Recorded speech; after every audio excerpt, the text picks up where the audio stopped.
A very good evening to all my dear students of class 9। आज मैं आपके लिए वन शॉट वीडियो लेकर आया हूँ बायोलॉजी का। ठीक है, सबसे पहले बायोलॉजी में जो सेल है, फंडामेंटल यूनिट ऑफ लाइफ, उसको हम पढ़ेंगे। और इसके वीडियो तो मैंने डाल के ही रखे हैं, ये आपके हाफ ईयरली के लिए वन शॉट वीडियोस है। सबसे पहले सेल जो कि फंडामेंटल यूनिट ऑफ लाइफ है। अब सबसे पहले जो डेड सेल, उसकी खोज किसने की थी? Robert Hooke. रॉबर्ट हुक ने। इसके बाद पहला लिविंग सेल जिसकी खोज किसने की थी? लेवन हॉक। जब उसने पॉन्ड वाटर को माइक्रोस्कोप के स्लाइड में रखा तो पहला लिविंग सेल मिला, लेवन हॉक। इसके बाद जैसे हमारे बॉडी का सबसे इंपॉर्टेंट पार्ट है ब्रेन, सेल का सबसे इंपॉर्टेंट पार्ट क्या है? न्यूक्लियस। इसकी खोज किसने की थी? रॉबर्ट ब्राउन ने। परकिंज ने। चेक करिए, चेक करो। जहां तक मुझे याद है रॉबर्ट ब्राउन।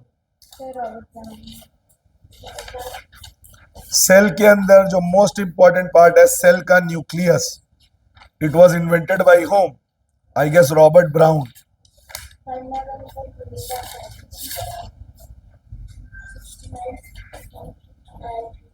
अगर कोई कॉल आएगा काट देना, काफी कोई कॉल आएगा काट देना। रॉबर्ट।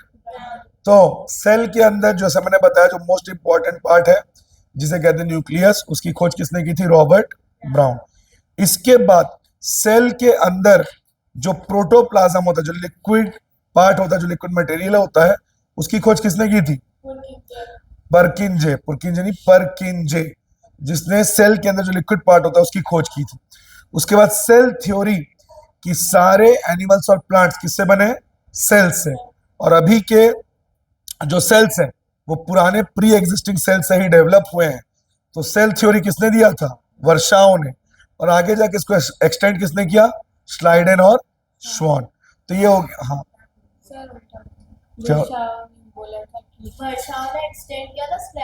स्लाइडेन, हाँ स्लाइडेन और श्वान ने सेल थ्योरी दिया था, वर्षाओं ने उसको एक्सटेंड किया था। अब सेल के अंदर जो मटेरियल्स होता है, जो लिक्विड पार्ट होता है, वो सेल के लिए अलग अलग काम करने में हेल्प करते हैं, जिसको सेल ऑर्गेनेल्स कहते हैं। जैसे हम जो सिलेबस में पढ़ेंगे, एंडोप्लाज्मिक रेटिक्यूलम, माइटोकॉन्ड्रिया, आपका गोल्जी अपरेटस, ये सब हम डिस्कस करेंगे। सबसे पहला जो सेल ऑर्गेनेल है वो है एंडोप्लाज्मिक रेटिक्यूलम, जो दो होता है, कि स्मूथ और एक रफ। जो रफ एंडोप्लाज्मिक रेटिक्यूलम होता है उसमें पाया जाता है राइबोसोम्स। क्या पाया जाता है? राइबोसोम्स। और राइबोसोम्स प्रोटीन सिंथेसिस करता है। सेल के लिए क्या सिंथेसिस करता है? प्रोटीन। और इसमें एक और चीज भी आती है कि जो सेल मेम्ब्रेन होता है, सेल की जो कवरिंग होती है, सेल मेम्ब्रेन, वो बनता किससे? फैट्स और लिपिड्स से। और ये बनाने में कौन हेल्प करता है? Rough endoplasmic reticulum. यानी रफ एंडोप्लाज्मिक रेटिक्यूलम क्या करने में मदद करता है? क्या करने में, सिंथेसाइज करने में हेल्प करता है? फैट्स और लिपिड्स, जिससे सेल मेम्ब्रेन बनता है। और इस प्रोसेस को मेम्ब्रेन बायोजेनेसिस भी कहते हैं। Means fats and lipids are made by rough endoplasmic reticulum which is used to make cell membrane. इसलिए इस प्रोसेस को मेम्ब्रेन बायोजेनेसिस, बायो मतलब लाइफ, जेनेसिस मतलब बनना। इसका मतलब सेल मेम्ब्रेन क्या होता है? लिविंग, जिसमें लाइफ होती है। स्मूथ एंडोप्लाज्मिक रेटिकुलम ये सेल को डिटॉक्सिफाई करता है। जैसे हमारे बॉडी में जो किडनी होता है वो ब्लड को डिटॉक्सिफाई करता है। सेल की किडनी कौन है? स्मूथ एंडोप्लाज्मिक रेटिक्यूलम, जो सेल को डिटॉक्सिफाई करने में हेल्प करता है। अब लाइट आके फिर चली गई। दूसरा दूसरा है गोल्जी एपरेटस। गोल्जी एपरेटस क्या काम करता है? गोल्जी एपरेटस जो है वो कॉम्प्लेक्स शुगर को या कॉम्प्लेक्स स्टार्च को सिंपल शुगर में बदलता है। Human beings can not digest starch और सेलुलोज। हम सेलुलोज या स्टार्च को डाइजेस्ट नहीं कर सकते। जो दूसरे एनिमल जो है हर्बीवोर उसको कर सकते हैं, हम नहीं कर सकते। इसीलिए जो हम खाना खा रहे हैं उसमें क्या प्रेजेंट होता है? स्टार्च। तो उस कॉम्प्लेक्स स्टार्च को सिंपल शुगर में कन्वर्ट कौन करता है? Golgi apparatus. और चीजों को मॉडिफाई करके, स्टोर करके डिस्पैच कर देता है सेल के अलग अलग पार्ट्स में। मतलब जिसको जैसी जरूरत गोल्जी एपरेटस को मॉडिफाई करके सेल के अलग अलग टारगेट्स में भेज देता है। किसका काम है ये? Golgi apparatus. अगला है लाइजोसोम्स, जो सेल का क्लीनिंग सिस्टम भी है। सेल के क्लीनिंग सिस्टम को क्या कहते हैं? लाइजोसोम्स। और लाइजोसोम्स इतना आसानी से क्लीन कैसे कर लेता है? लाइजोसोम्स में बहुत पावरफुल एंजाइम्स पाए जाते हैं, बहुत ही पावरफुल एंजाइम्स पाए जाते हैं, जो कोई भी फॉरेन ऑब्जेक्ट जो सेल के अंदर एंटर हो रहा है उसको डाइजेस्ट करने में हेल्प करता है लाइजोसोम्स को। और एक बात, कभी कभी इन डाइजेशन के दौरान लाइजोसोम्स में कुछ फॉल्ट आ जाता है तो वो खुद को ही क्या कर लेते हैं? डाइजेस्ट। इसीलिए उसको सुसाइडल बैग्स भी कहते हैं। इसके बाद माइटोकॉन्ड्रिया, सेल का पावर हाउस। माइटोकॉन्ड्रिया को सेल का किचन भी कहते हैं। जैसे हमारे घर में किचन में खाना बनता है, वहीं से एनर्जी मिलती है। सेल का एनर्जी कहाँ स्टोर रहता है? माइटोकॉन्ड्रिया। और एनर्जी किस फॉर्म में रिलीज होती है? ATP, adenosine triphosphate. अभी जब मैं वीडियो बना रहा हूं, बाद में बात करूंगा। क्या कहते हैं उसको? ATP, adenosine triphosphate. माइटोकॉन्ड्रिया की एक खास बात है, माइटोकॉन्ड्रिया का खुद का डीएनए होता है। माइटोकॉन्ड्रिया का खुद का डीएनए होता है। इसके बाद है प्लास्टिड्स। प्लास्टिड एनिमल सेल्स में नहीं पाया जाता, सिर्फ प्लांट सेल्स में पाया जाता है। 3 तरह के प्लास्टिड्स होते हैं, chloroplast, chromoplast, leucoplast. Leucoplast colourless होता है, उसमें कोई कलर नहीं होता, ये स्टार्च होता है। आप सभी जानते हैं स्टार्च इज कलरलेस। क्लोरोप्लास्ट की वजह से प्लांट्स हरे होते हैं, क्योंकि उनमें क्या पाया जाता है? क्लोरोफिल। बट कुछ ऐसे प्लांट्स भी हैं जिनमें ग्रीन क्लोरोफिल की जगह रेड या ब्लू क्लोरोफिल पाया जाता है।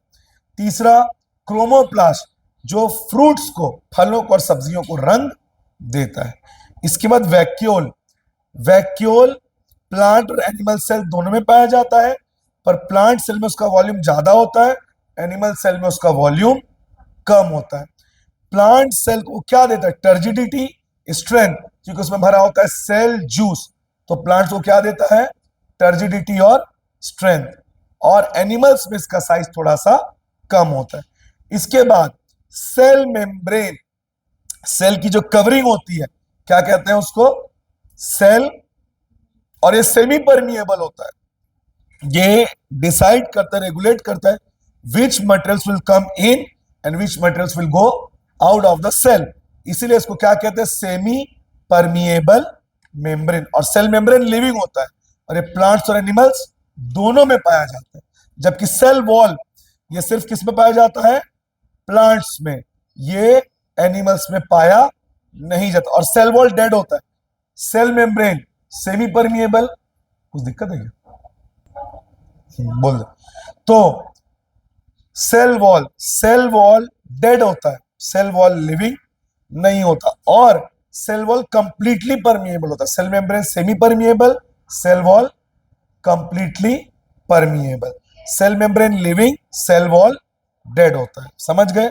इसके बाद 3 तरह के सोल्यूशन है, आइसोटोनिक, हाइपरटोनिक और हाइपोटोनिक।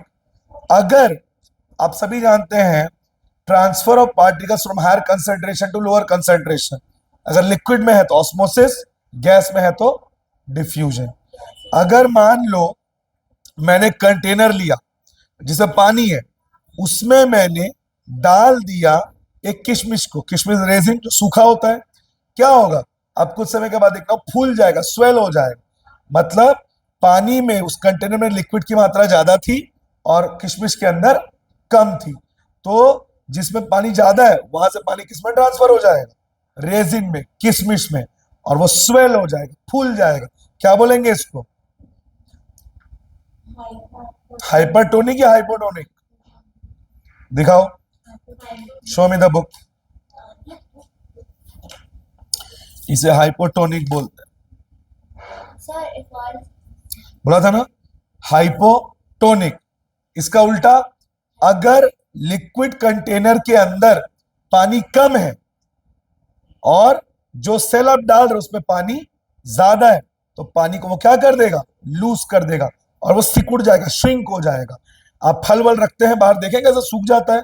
अंगूर रखिए बाहर में, क्या हो जाता है, वो सूख जाता है, खास करके गर्मी के मौसम में जल्दी। क्यों? बिकॉज गर्मी में नेचर बिल्कुल ड्राई है और उसके अंदर ढेर सारा पानी है, तो पानी वो लूज करके श्रिंक हो जाता है। इसको बोलते हैं हाइपरटोनिक। और अगर सेल में और उस कंटेनर में दोनों में पानी की मात्रा बराबर है, ना तो वो पानी लूज करेगा ना तो पानी गेन करेगा, ना वो श्रिंक होगा ना वो स्वेल होगा। क्या बोलेंगे इसको, आइसोटोनिक। इसके बाद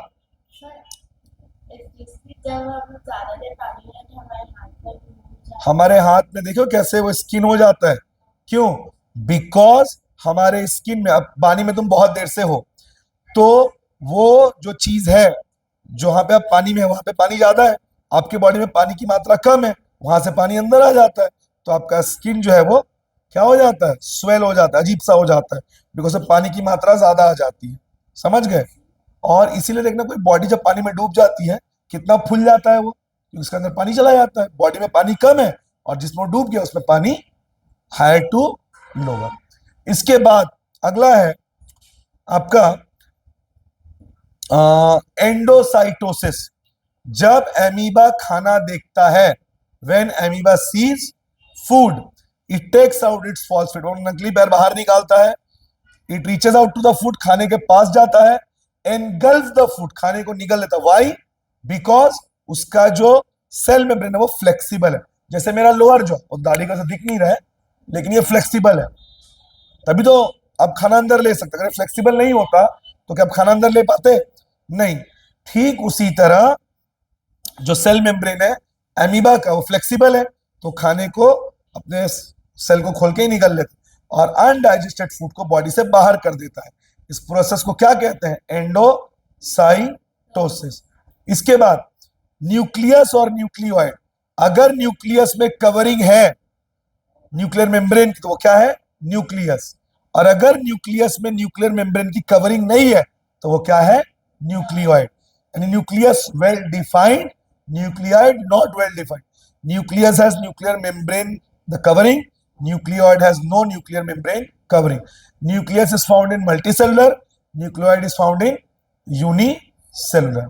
इसके बाद एक है ना, वो दो तरह के ऑर्गेनिजम्स होते हैं, एक यूकैरियोटिक और prokaryotic. Eukaryotic more developed, prokaryotic less developed.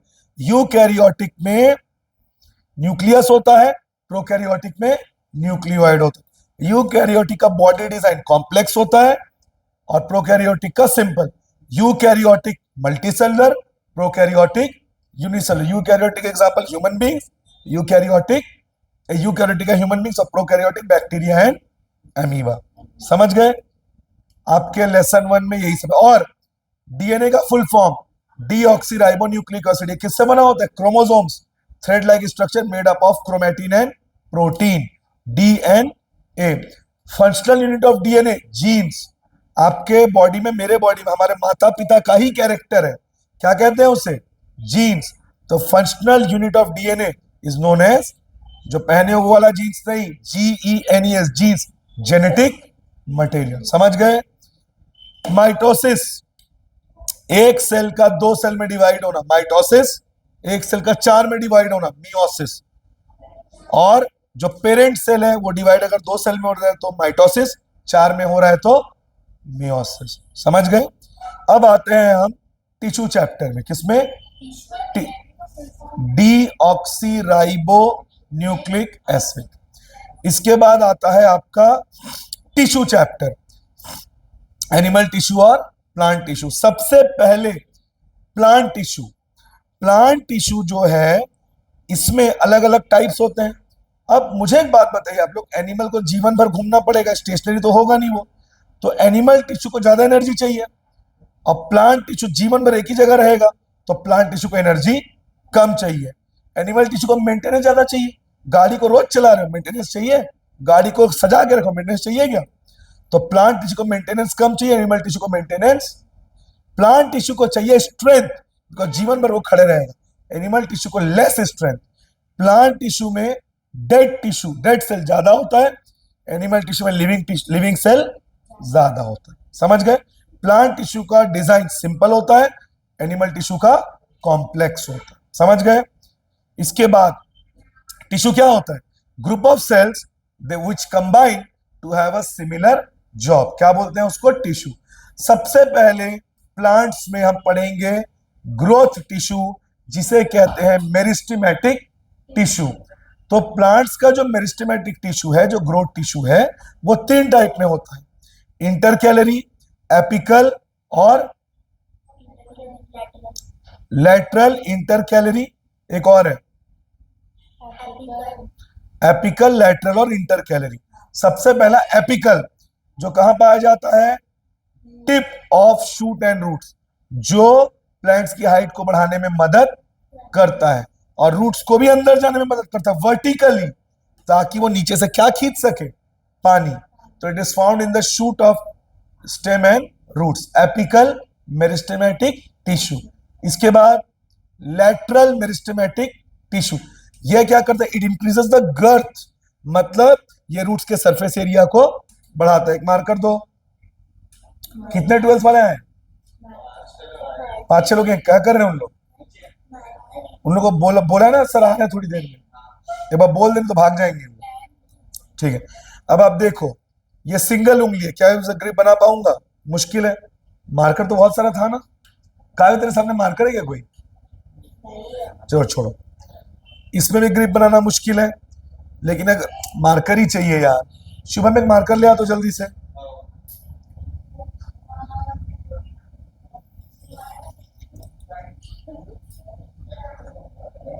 Marker मंगा रहा हूं, थोड़ा सा रिलैक्स हो जाइए, तब तक मेरी दाढ़ी देख के खुश हो जाइए। एक ही चाहिए था। अब आप देखिए, ये सिंगल मार्कर को मैं ग्रिप नहीं बना पा रहा हूं, गिर जा रहा है। 2 उंगलियों में ग्रिप बनाना भी मुश्किल है, लेकिन अगर इसको मैं 3 उंगली में रखूं, देखिए ग्रिप बन रहा है। तो अगर रूट्स का सरफेस एरिया बढ़ेगा तो प्लांट्स को अच्छे से वो सॉइल को होल्ड कर पाएंगे। तो ये कौन सा काम करता है? ये increases the surface area of the roots. कौन? Lateral meristematic tissue. इंटरकैलरी, ये जो लीव्स होते हैं उनके सरफेस एरिया को बढ़ाता है। क्यों? लीव जितना बड़ा होगा उसका सरफेस एरिया उतना ज्यादा होगा, उतना ज्यादा वो सनलाइट को अब्सॉर्ब करेगा। जितना ज्यादा सनलाइट को अब्सॉर्ब करेगा उतना अच्छे से वो क्या कर पाएगा? फोटोसिंथेसिस। तो ये थे प्लांट्स के तीनों मेरिस्टेमेटिक टिश्यू। अब डिफरेंशिएशन किसे कहते हैं? प्लांट्स में एक पर्टिकुलर टाइम के बाद जो मेरिस्टेमेटिक टिश्यू है वो ग्रोथ का काम छोड़ के कुछ अलग स्पेसिफिक काम करने लगते हैं, उसे कहते हैं डिफरेंशिएशन। ठीक है? अब प्लांट्स के अलग अलग टिश्यू होते हैं, जैसे पैरेन्काइमा, सिंपल पैरेन्काइमा टिश्यू। इनका काम क्या है? प्लांट्स को इंटरमॉलिक्यूलर स्पेस देना, प्रोवाइड करना। पैरेन्काइमा में, सिंपल पैरेन्काइमा में इंटरमॉलिक्यूलर स्पेस होता है कि नहीं होता? बताओ, दिखाओ।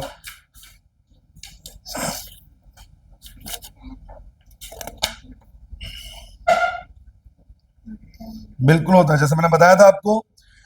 जो सिंपल परमानेंट टिश्यू है, ये सबसे parenchyma most common simple permanent, सबसे ज्यादा यही पाया जाता है।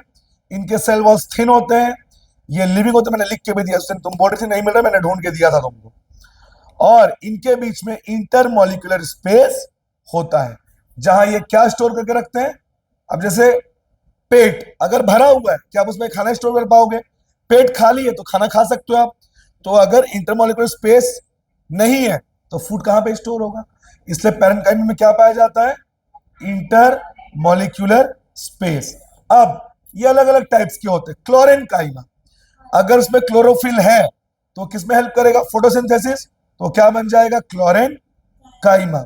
दूसरा एरेन्काइमा, जो प्लांट्स को पानी में फ्लोट करने में, तैरने में मदद, क्या कहलाएगा वो? एरेन्काइमा।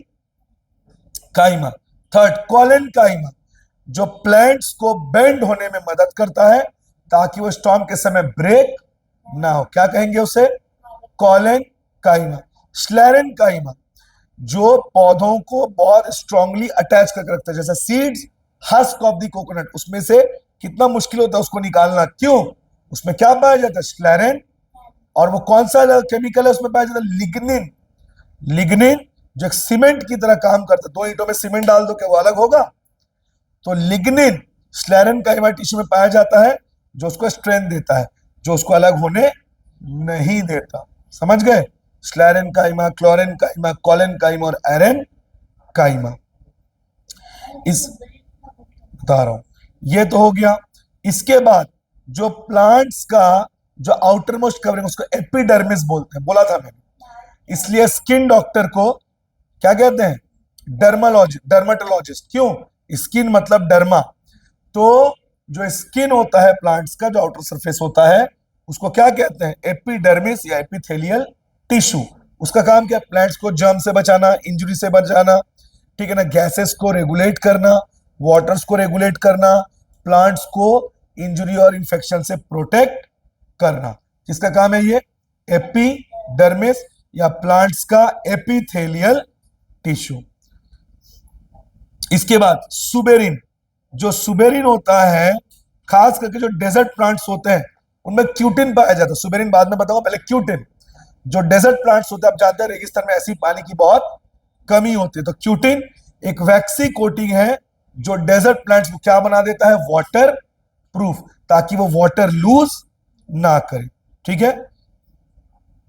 इसके बाद एक आता है, और एक सब्सटेंस आता है सुबेरिन, जो सेल को इम्परवियस बनाता है कि गैसेस और वाटर आराम से आ जा सके। सेल्स में गैस और वाटर के फ्री फ्लो होने के साइकिल अच्छे से चले तो चेन में हम क्या डालते हैं? ग्रीस डालते हैं। उसी तरह सेल अच्छे से वाटर को गेन और लूज करे और गैसेस को, उसमें क्या मेटल पाया जाता है? सुबेरिन। और डेजर्ट प्लांट्स को वाटर प्रूफ कौन बनाता है? क्यूटिन। समझ गए?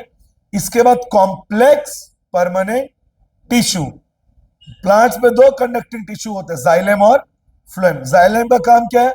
वाटर और मिनरल्स को कंडक्ट करना, रूट से लेकर पूरे पौधे तक पहुंचाना। और फ्लोएम का काम क्या है?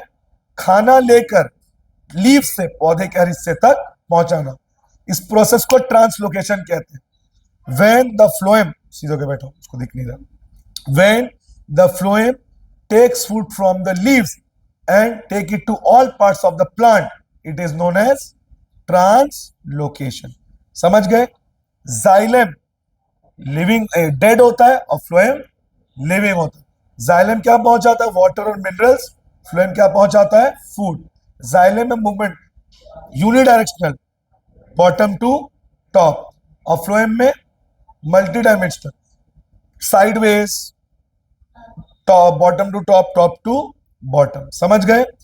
फ्लोएम में तू श्रुति मैम से क्यों नहीं पढ़ रहा? मैं नहीं पढ़ा हुआ, श्रुति मैम पढ़ाएगी।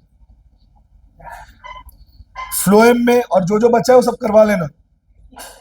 फ्लोएम में 5 प्रकार के सेल पाए जाते हैं: sieve tubes, companion cells, phloem fibre, phloem parenchyma. समझ गए आप? और जाइलम में पाया जाता है ट्रैकाइड्स, वेसल्स और जाइलम पैरेन्काइमा। समझ गए? Animal tissue. एनिमल टिश्यू आप लोग का नहीं आ रहा है, सुन लो, ऐसे थोड़ा सा ही लगेगा। एनिमल टिश्यू में भी क्या पाया जाता है? तुम्हारा आ रहा है ना? एनिमल टिश्यू में, एपिथेलियल टिश्यू में क्या होता है? क्या होता है? एपिडर्मिस। उसका काम क्या है? एनिमल्स को इंजुरी से बचाना, एनिमल्स को प्रोटेक्ट करना, एनिमल्स को प्रोटेक्शन देना, वाटर और गैसेस को रेगुलेट करना। किसका काम है ये? एनिमल्स के एपिथेलियल टिश्यू। ब्लड। ब्लड को कनेक्टिव टिश्यू क्यों कहते हैं? जो हम खा रहे हैं वो खाना कहां जा रहा है? बॉडी में जा रहा है, पर वो जा कहां रहा है? स्टमक में, इंटेस्टाइन में। उस खाने को पूरे बॉडी में पहुंचाना है, कौन पहुंचाएगा? ब्लड। सांस ले रहे वो कहां जा रहा है? लंग्स में। लंग्स से ऑक्सीजन को लेकर बॉडी तक कौन पहुंचाएगा? ब्लड। इसलिए ब्लड को क्या कहते हैं? Connective tissue. ब्लड में आरबीसी होता है। आरबीसी हीमोग्लोबिन उसमें पाया जाता है, जो क्या कैरी करता है? ऑक्सीजन। और वो रेड क्यों होता है? Because of iron. WBC germs को किल करता है, और वो हमारे सेल का क्या है? सोल्जर या इम्यून सिस्टम। प्लेटलेट्स, अगर कहीं चोट लगे तो वहां से ब्लड निकलता जाएगा, उसको रोकने के लिए, ब्लड लॉस को रोकने के लिए वहां पे क्या क्लॉट हो जाता है? प्लेटलेट्स। इसके बाद ब्लड में एक लिक्विड पाया जाता है जिसे प्लाज्मा भी, जो ब्लड में अलग अलग चीजों को करने में हेल्प करता है। अब ब्लड में क्या हल्ला ना करें आप लोग, एकदम हल्ला ना करें, वीडियो बन रहा है इधर। ब्लड में पाया जाता, प्लाज्मा में पाया जाता है सॉल्ट एंड हॉर्मोन्स।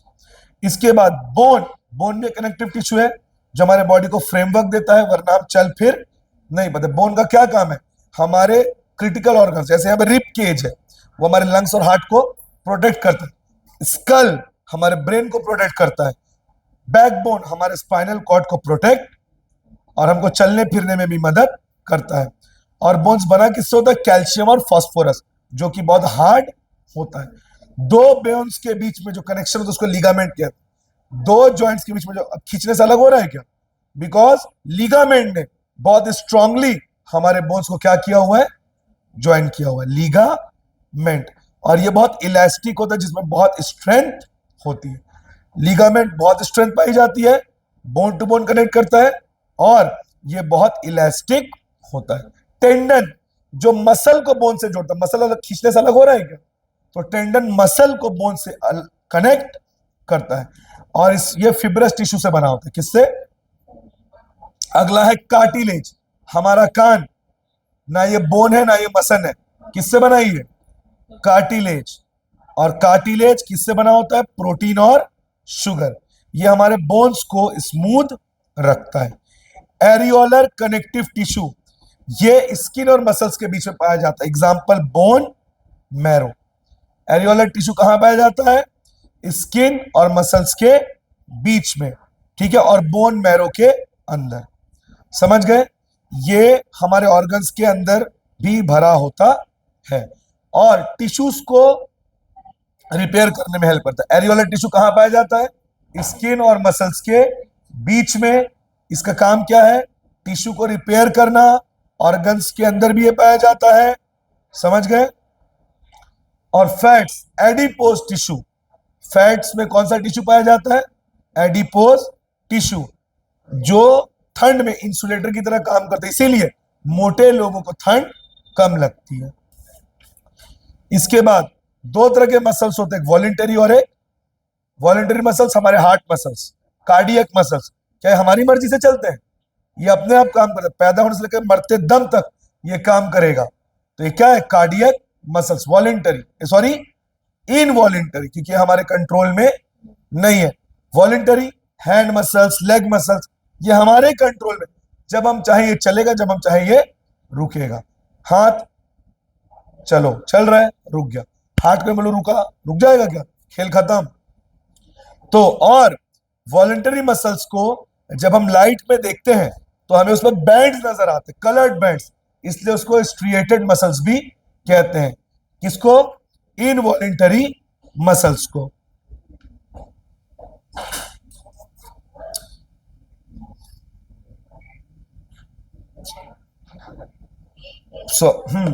एक चीज मेरे से फॉल्ट हो गया बच्चों, जो वॉलेंटरी मसल्स है, जो हमको स्केलेटल मसल्स भी बोलते हैं, क्यों, ये हमारे बोन से कनेक्टेड होता है। तो जो वॉलेंटरी मसल्स है उसको अगर माइक्रोस्कोप में देखें तो कलर्ड बैंड्स नजर आएंगे, इसलिए उसको स्ट्रिएटेड मसल्स भी। और इनवॉलेंटरी मसल्स जैसे हार्ट मसल्स, इसको देखने से कलर्ड बैंड्स नजर नहीं आते, इसलिए उसको क्या कहते हैं, अनस्ट्रिएटेड मसल्स। क्लियर हुआ कि नहीं हुआ। एक आध चीज बच्चों में से फॉल्ट इसलिए हो जा रहा है, लगातार सुबह से पढ़ाता हूं ना, तो ब्रेन की वायरिंग थोड़ी सी हिल जाती है। तो ये आपका टिश्यू भी वन शॉट हो गया। केमिस्ट्री, केमिस्ट्री में क्या है, सबसे पहला सॉलिड, लिक्विड और गैस। सॉलिड में मत करो, सॉलिड में जो पार्टिकल्स एकदम क्लोज होते हैं, लिक्विड में थोड़े दूर, गैस में बहुत दूर। सॉलिड का शेप फिक्स होता है, लिक्विड का शेप फिक्स नहीं होता, लेकिन वॉल्यूम, आप एक ग्लास से पानी को मग में डालें, ग्लास में जितना पानी मग में भी उतना ही पानी, बस एक फर्क है कि उसका शेप चेंज हो जाए। गैस ना फिक्स शेप ना फिक्स, आप घूमने जाइए, गैस वाली बेलून नहीं, घर लाते लाते वो छोटा हो जाता है। तो गैस का ना फिक्स शेप है ना फिक्स वॉल्यूम। कृष्ण थोड़ा हल्ला कम करवा वीडियो, समझ गए आप लोग। इसके बाद सॉलिड डेंस होता है, बिकॉज मॉलिक्यूल्स उसके बहुत पास है, तो सॉलिड इज डेंस। लिक्विड में डेंसिटी कम, गैसेस की डेंसिटी सबसे कम, गैस पार्टिकल्स दूर है ना। अब काइनेटिक एनर्जी, एक सड़क है, पूरी भीड़ भरी हुई है, उसमें आप गाड़ी भगा पाओगे? सड़क खाली है, गाड़ी भगा पाओगे? आपकी गाड़ी में एनर्जी ज्यादा किस में, जब गाड़ी भागेगी। सॉलिड्स में पार्टिकल्स एकदम पास है, क्या वो भाग पाएगी दूर दूर? तो सॉलिड्स में काइनेटिक एनर्जी कम, लिक्विड्स में पार्टिकल्स थोड़ी सी जगह है, दूर भागेगी, तो उसमें काइनेटिक एनर्जी ज्यादा है। गैस में काइनेटिक एनर्जी सबसे, क्यों? पार्टिकल्स एकदम दूर होते हैं तो बहुत तेजी से वो मूव करते हैं, इसलिए उसमें काइनेटिक एनर्जी सबसे। इसलिए जब गैस सिलेंडर फटती है तो लोगों की फट जाती है, मतलब हालत खराब हो जाती है, लोग मर जाते हैं। रीजन क्या है उसके पीछे? रीजन ये है, वो मूविंग पार्टिकल्स बहुत तेजी से लोगों को हिट करते हैं, उनकी जान ले लेते हैं। समझ गए? इसके बाद लेटेंट हीट, अगर एक पेपर कप में आपने पानी लिया और उसको आप जला रहे हो तो वो आग नहीं पकड़ेगा। क्यों? आप उसको जो आग दे रहे हो, जो हीट दे रहे हो, वो उस वाटर के इंटरमोलिकुलर फोर्स को ब्रेक करने में यूज हो जाएगा और उसको इवेपोरेट करके क्या बना देगा? गैस। जैसे ही पानी इवेपोरेट होकर गैस बन गया, वो पेपर क्या पकड़ लेगा? आग। तो वो जो हीट है वो हीट हो गया, कहां हीट हो गया? सिस्टम में, और कन्वर्ट करने में वो यूज हो गया, इसलिए इसको बोलते हैं लेटेंट हीट। अगर 1 kg सॉलिड को 1 kg लिक्विड में बदल रहे हो, latent heat of fusion. 1 kg liquid को 1 kg गैस में बदल रहे हो, लेटेंट हीट ऑफ वेपोराइजेशन। और temperature remains the same. Why? Because वो टेम्परेचर कहां यूज हो रहा है? एनर्जी, उस एनर्जी को ब्रेक करके उसके स्टेट को चेंज करने में। समझ गए? तो यह है लेटेंट हीट। अब evaporation, evaporation is surface phenomena. कुछ चीजें हैं, थोड़ा बोलकर रिक्वेस्ट करके, नहीं तो नहीं बनाने देंगे। इवेपोरेशन क्या है?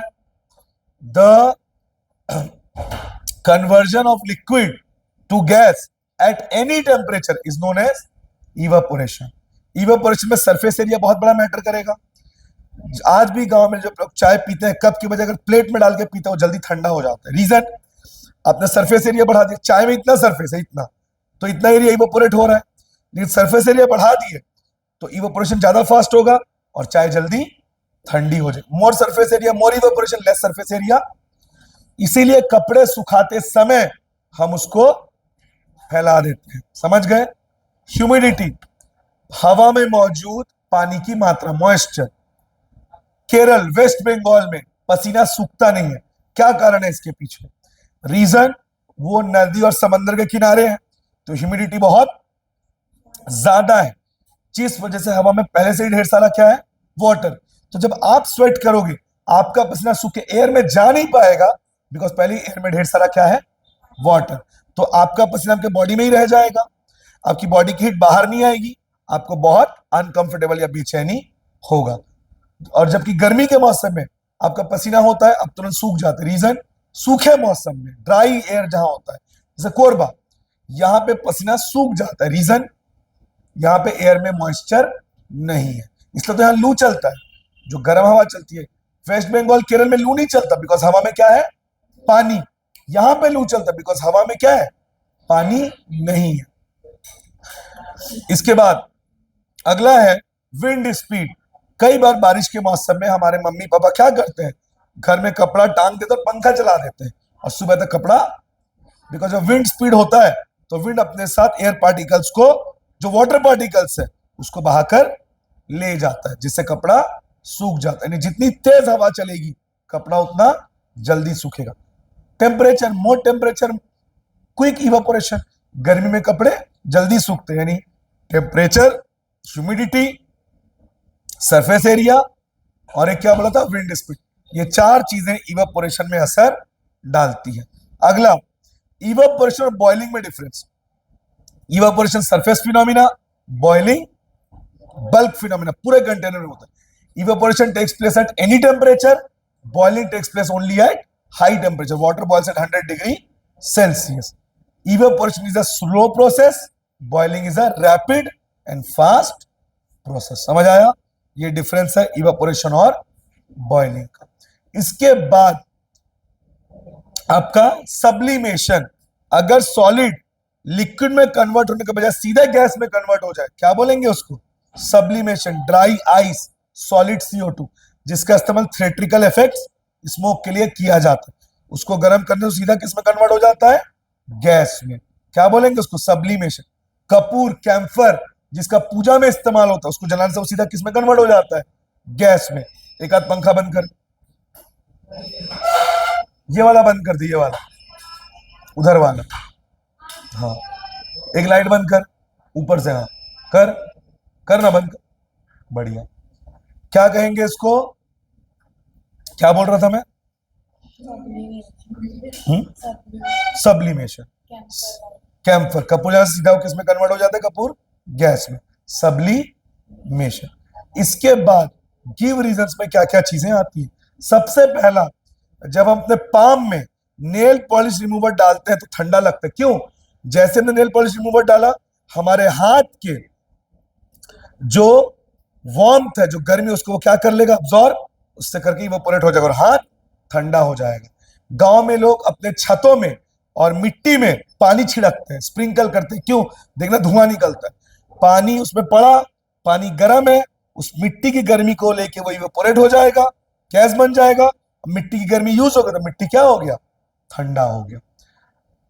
पॉट्स, जो अर्दन पॉट्स है, वो कैसे काम करते हैं? छोटे छोटे होल्स होते हैं, तो जो गर्मी होती है अर्दन पॉट की, वो उस गर्मी को उस होल से निकाल देता है और पॉट अंदर से ठंडा हो जाता है।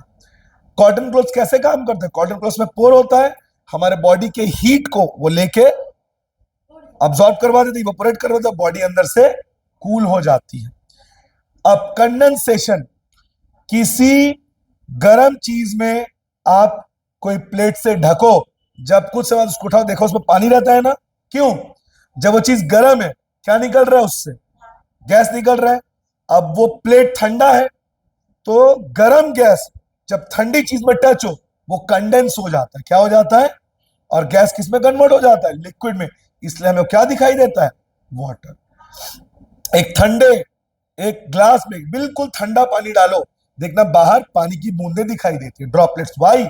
बाहर का हवा गर्म है, अंदर का हवा यानी पानी ठंडा है, तो जब वो गर्म हवा ठंडे ग्लास को टच किया, कंडेंस हो गया और गैस किस में कन्वर्ट हो गया? लिक्विड में। क्या है ये? कंडेंसेशन। अगला, कूलर कैसे काम करता है?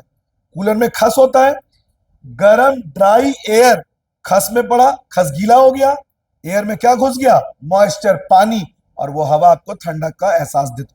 लेकिन यही कूलर रेनी सीजन में और केरल, वेस्ट बंगाल में काम नहीं करेगा, क्योंकि हवा में पहले से ढेर सारा क्या है? पानी, तो हवा पहले ही गीली है, इसलिए वहां पे काम, उसके लिए ड्राई एयर चाहिए। और कूलर पंप बंद कर दो, काम करेगा? नहीं करेगा। क्यों? उसमें कूल नहीं, जब हवा आ रही है उसमें पानी है तो अच्छा लगता है, और वही ड्राई एयर है तो खराब लगता है। तो ये आपका हो गया वन शॉट रिवीजन लेसन 1 का। अब लेसन 2, लास्ट लेसन केमिस्ट्री का, होमोजीनियस और हेट्रोजीनियस।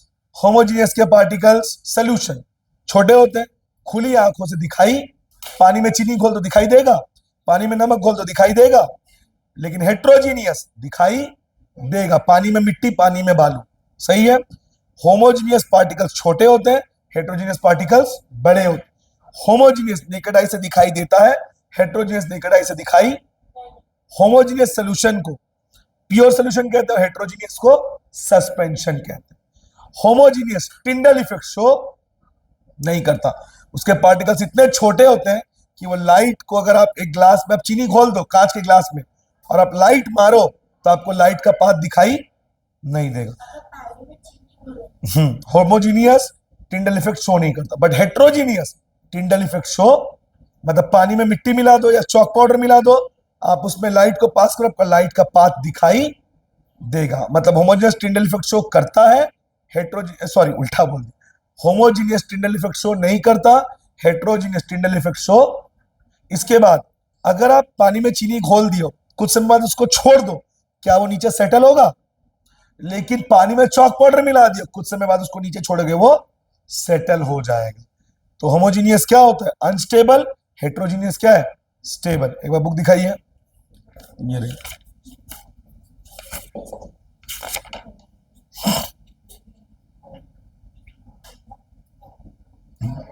समझ गए? तो होमोजीनियस स्टेबल नहीं होता, हेट्रोजीनियस क्या होता है? स्टेबल। होमोजीनियस पार्टिकल्स को आप प्लेन फिल्टर पेपर से अलग पानी में चीनी घोल दो गमछे से अलग होगा, लेकिन हेट्रोजीनियस पार्टिकल्स फिल्टर पेपर से अलग, पानी में मिट्टी करके कपड़ा डाल दो, मिट्टी ऊपर रह जाए। समझ गए? तो होमो और टिंडल इफेक्ट क्या होता है? स्कैटरिंग ऑफ लाइट, उसे क्या कहते हैं? टिंडल। जैसे घर में अगर खिड़की में छोटा सा छेद है, देखो लाइट का पाथ दिखाई देता है, टिंडल। जंगलों में जो पेड़ों का कैनोपी होता है, झुरमुट, वहां से सूरज की रोशनी कैसे छन के आती है, क्या है वो? Tyndall effect. समझ गए? इसके बाद कोलॉइडल सोल्यूशन। कोलॉइडल दिखता होमो है पर होता हेट्रो। जैसे मिल्क, मिल्क में जो फैट होता है क्या बोलते हैं उसको? Colloidal solution. समझ गए? पार्टिकल्स ऑफ कोलॉइड, ये आप मिल्क को कहीं से भी पीजिए, उसमें फैट आपको ऊपर से भी मिलेगा और नीचे से भी, ठीक है? और पार्टिकल्स बहुत छोटे होते हैं, तो ये लगता होमोजीनियस है पर ये टिंडल इफेक्ट शो करता है। मतलब मिल्क में अगर आप वो लाइट को पास करोगे तो आपको उसका पाथ दिखाई देगा। मैं वही तो बता रहा हूं, ये लगता होमो है बिकॉज इसके पार्टिकल्स खुली आंखों से दिखाई नहीं देते, पर ये टिंडल इफेक्ट को शो करता है। मतलब ये दिखता होमो है बट इसका नेचर क्या है? हेट्रो। मतलब ये टिंडल इफेक्ट को शो करता है। बोलो हाँ, वो भी समझ गए आप? तो कोलॉइड होता हेट्रोजीनियस है, पार्टिकल छोटे हैं। सब जला दे भाई, लाइट आ गया, कहा गया, सब ऑन कर दे, सब स्विच ऑन कर। तो ये लगता होमो है पर इसका नेचर क्या होता है? हेट्रो।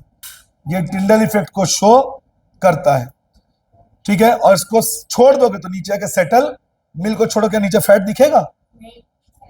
अब इसमें कुछ मीडियम है, सॉल्यूट और सॉल्वेंट। जिसको घोलते हैं वो सॉल्यूट, जिसमें घोलते हैं वो वाटर को यूनिवर्सल सॉल्वेंट बोलते हैं। क्यों? ये कई चीजों को अपने अंदर डिसॉल्व कर देते हैं। इसलिए पानी में चीनी घोले, चीनी सॉल्यूट है और पानी सॉल्वेंट। अब मिसिसिबल और इमिसिसिबल, लिक्विड में लिक्विड डिसॉल्व हो जाए, मिसिसिबल, डिसॉल्व ना हो, इमिसिसिबल। जैसे पानी में सोडा डिसॉल्व हो जाता है, पानी में लेमन जूस डिसॉल्व हो जाता है, मिसिसिबल। पर पानी में ऑयल डिसॉल्व होता है, इमिसिसिबल। समझ गए? इमिसिसिबल लिक्विड को कैसे अलग करोगे? Stop clock, stop watch. जैसे पानी में तेल है, आप उसको छोड़ दो या आराम से ऐसे डालो तो पानी जो है वो भारी है, वो नीचे रह जाएगा और तेल ऊपर आ जाएगा। इमिसिसिबल लिक्विड। और पानी से इंक कैसे अलग करोगे? इवापोरेशन, हीट करो तो जो इंक है वो इवापोरेट हो जाएगा, और उल्टा बोल दिया मैंने, पानी इवापोरेट हो जाएगा और इंक नीचे रह जाएगा।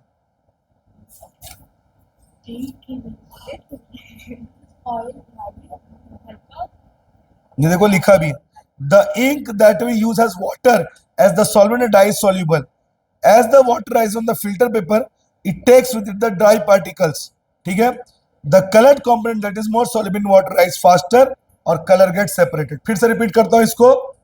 आप एक फिल्टर पेपर लीजिए, ये मैं क्या बता रहा हूं, पेन से या वाटर से इंक को कैसे अलग करेंगे। अब उसमें इंक डालिए, सूखने दीजिए। फिल्टर पेपर जिसमें आपने इंक डाला है उसको आप वाटर लेवल के ऊपर रखिए, उसको छोड़ दीजिए। अब देखिए धीरे धीरे क्या होगा, वाटर राइजेस अप। अब छोड़ दोगे तो पानी धीरे धीरे ऊपर आएगा। अब होगा क्या, वो जो इंक है, पानी धीरे धीरे ऊपर आएगा तो वो अपने साथ डाई के जो पार्टिकल्स है, डाई मतलब जो कलर है, इंक, उसको अपने साथ ले जाएगा। समझ गए? और आपको नीचे देखो दिखा हुआ है, strip of filter paper line drawn by pencil. इसका मतलब जो वाटर है वो जैसे जैसे ऊपर जाएगा अपने साथ ड्राई को भी ले जाएगा, और प्योर वाटर कहां रह जाएगा? नीचे। इस तरह से कलर अलग होता है। इस प्रोसेस को क्रोमेटोग्राफी कहते हैं। क्या कहते हैं?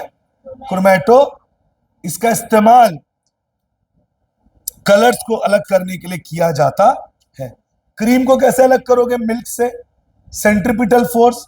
अगर किसी चीज को आप जोर से रोटेट करोगे तो जो हल्की चीज है वो ऊपर आ जाएगी और भारी चीज नीचे। तो मिल्क नीचे चला जाएगा, क्रीम ऊपर। वॉशिंग मशीन में जो मशीन घूमती है, डर्ट ऊपर आ जाता है और कपड़े और पानी नीचे।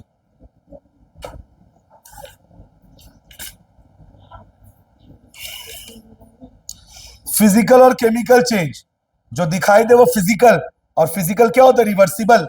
केमिकल जो दिखाई ना दे, जिससे नया प्रोडक्ट बने, और इरिवर्सिबल। दूध से दही बन गया, वापस दही से दूध बनेगा? Irreversible, chemical change. पानी को फ्रिज में रखो, बर्फ बना, वापस बाहर कर दो, पानी बन गया, फिजिकल चेंज। और क्या है वो? रिवर्सिबल। कोई नया चीज बना, लेकिन दूध से दही एक नया चीज बना। किसी चीज को, मोमबत्ती जल रही है, physical as well as chemical.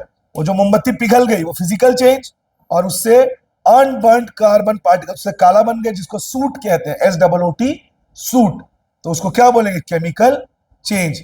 Rusting, जंग लगना, chemical change. Tearing of paper, physical change, पर वो इरिवर्सिबल है, वापस वो जुड़ नहीं सकता। पहले ऐसा नहीं हो सकता। ये फिजिकल और केमिकल चेंज। अब बताओ, तुम लोग सॉल्ट से वाटर को कैसे अलग करोगे?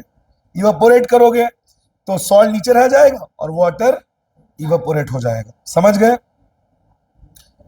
इसके बाद एलिमेंट और कंपाउंड में डिफरेंस। एलिमेंट एक ही टाइप के आइटम से बनता है, कंपाउंड दो या उससे ज्यादा। एलिमेंट जो है वो कितने? 108 एलिमेंट्स है नेचुरल, उसमें तो बहुत सारे हैं। और कंपाउंड, एलिमेंट में एक जैसी प्रॉपर्टी होती है, पर कंपाउंड की प्रॉपर्टी उसके एलिमेंट से अलग होती है। वाटर एक कंपाउंड है, किससे बना है? हाइड्रोजन और ऑक्सीजन।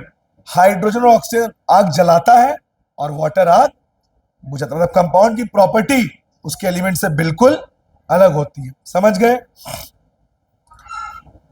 मेटल नॉन मेटल जानते हो ना? मेटल्स में शाइन होता है, लस्टर। नॉन मेटल्स में शाइन। जितने भी गैस है वो क्या है? नॉन। मेटल में सोनोरस प्रॉपर्टी, मारने से रिंगिंग साउंड आता है।